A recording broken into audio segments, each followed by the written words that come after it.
Hi folks, I just wanted to talk a little bit today about World Book Day. So I've gone back to the archives and I've dug out, well actually Hannah has dug out some of my old favourite reads from back in the day. I'm sure like everybody at the moment you're going back through your stuff in the attic and coming across stuff from years ago that reminds you of your youth.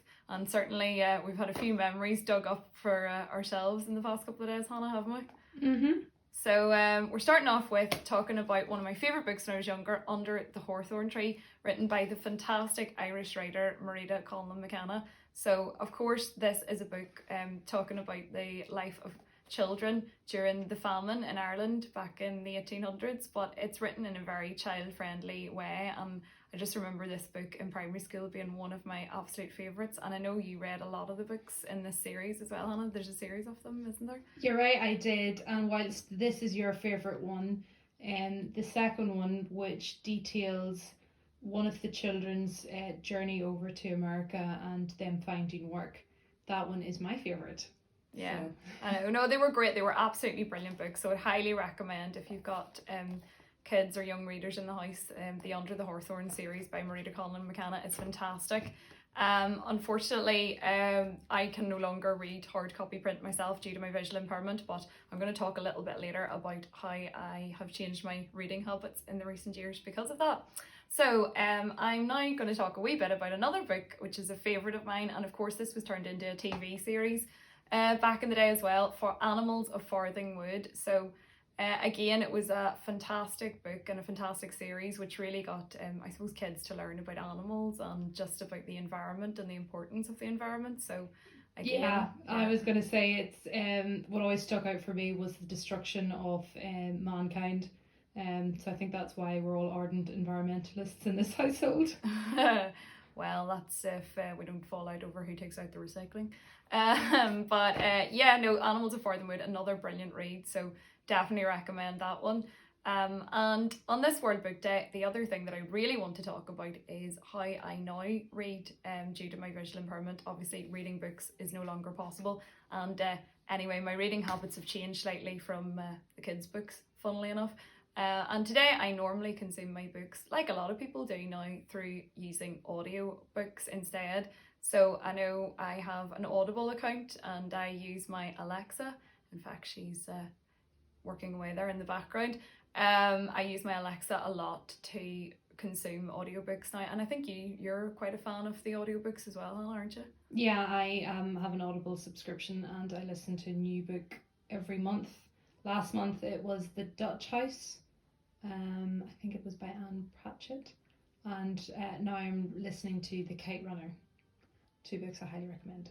Oh, okay, I'll have to listen to those. I know myself now, I have taken a break from reading audiobooks for the past few weeks, but I've certainly been reading a lot during the lockdown, as I'm sure many others have as well, and I'm a big firm favourite of a series by local writer Adrian McKinty called the Sean Duffy series, so definitely check that one out if you're interested in crime thrillers.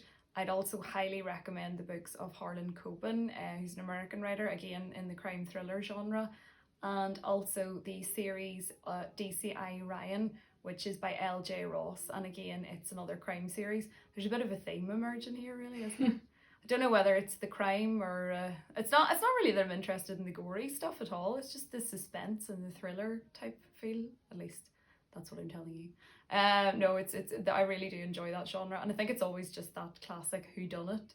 That's what I like about it the best. But the one other thing I'd like to say on this World Book Day is it's so important that if you are a writer or indeed in the publishing world, that you do remember about the access needs of everybody out there who wants to read your book, especially for people like myself who can no longer read ordinary print or indeed in large print. It's so vital for us to be able to access all the wonderful books out there, both fictional and non-fiction, because they're just so enriching, and I know my love of reading thankfully has been able to continue despite my sight loss. And also me and Hannah can swap books and well, I don't know, not like each other's taste in books, probably, to be fair. Well, funny you said that, because I was going to say What's a book that you've always wanted to read but you've never got around to doing it? Oh, that's a very good question. Do you know what the funny, that actually on a slightly different note, do you remember for years and years you wanted me to listen to the Dan Brown series, and I was like, oh no, I don't really think that'd be my cup of tea. And then I like downloaded the first, was it Da Vinci Code or something? And then Angels and Demons. Angels and Demons, and I literally ate my way through about 10 of them in a row. And for years and years I was like, no, I don't think I like those at all. And now she's an ardent Dan Brown fan. Yeah, so I know you're trying to convince me to get into reading Harry Potter. Haven't quite got round to that, I know. Big confession, I have never read any Harry Potter. But It's just the world that J.K. Rowling has created. It's such a pleasure, and as everyone that reads the books, the opportunity to read them afresh and fall in love again, it's just such an opportunity, and that's why you're so forceful and ardent and passionate about it. You want other people to have that wonderful falling in love moment with the story, which is why Harry Potter fans are really pushy about everyone having to go with the Harry Potter books. I know, you see, this is the thing. I have a feeling it's going to be a bit like whenever you tried to convince me about the Dan Brown series, I'm going to be like, once I get into them, it'll be like sitting up all night. That's one downside of audiobooks. There are so many times I've been like, right, I'm going to stop listening now. I'm going to stop listening now. And it's like 4 a.m. Can't stop listening. Have to know what happens. So to answer, I think what you're telling me, but the answer to your question is, the one book that you've never read but you would like to is the Harry Potter series. Can I get a quote on that, Miss Begley? Hold on now, that's not technically what I said. That's a very journalistic slant on what I just said there. I said I might consider it.